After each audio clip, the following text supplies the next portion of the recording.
சிவபக்தர்களின் பெருமையையும் அவர்கள் பின்பற்றும் வாழ்வியல் முறைகளையும் இன்னும் சற்று ஆழமாக பார்க்கலாம். குறிப்பாக ஒரு சிவபக்தர் கடைபிடிக்க வேண்டிய முக்கிய நெறிகள் மற்றும் அடியார்களின் சிறப்புகள் இதோ. 1. பஞ்சாட்சர மகிமை. சிவபக்தர்களின் உயிர்மூச்சாக விளங்குவது நமசிவாய என்னும் 5 எழுத்து மந்திரம். இதனை தொடர்ந்து உச்சரிப்பதால் மனத் தூய்மையும் வாழ்வின் தடைகளை தாண்டும் வலிமையும் கிடைப்பதாக நம்பப்படுகிறது.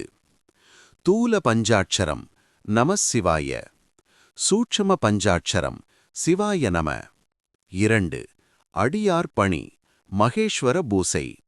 சிவபெருமான் நேரடியாக தரும் அருளை விட அவரது அடியார்களுக்கு செய்யும் தொண்டு அவருக்கு மிகவும் உகந்தது என்பது சைவ சித்தாந்தத்தின் அடிப்படை. சிவனடியார்களுக்கு உணவளித்தல், அவர்களை உபசரித்தல் ஆகியவை மகேஸ்வர பூசை என்று அழைக்கப்படுகிறது.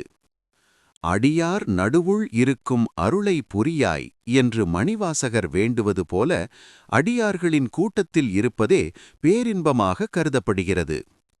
3. உழவாரப் பணி. திருநாவுக்கரசர் காட்டிய வழி இது. கோவில்களில் உள்ள புற்கள், முட்புதர்கள் மற்றும் குப்பைகளை அகற்றி ஆலயத்தை தூய்மையாக வைத்திருப்பது. என் கடன் பணி செய்து கிடப்பதே என்ற தத்துவத்தின் அடிப்படையில் எந்த பிரதிபலனும் பாராமல் செய்யும் இந்த தொண்டு மனதிலுள்ள கர்வத்தை அழிக்கும். 4. சிவச்சின்னங்களின் தத்துவம். சிவபக்தர்கள் அணியும் சின்னங்களுக்கு பின்னால் ஆழமான ஆன்மீக கருத்துக்கள் உள்ளன.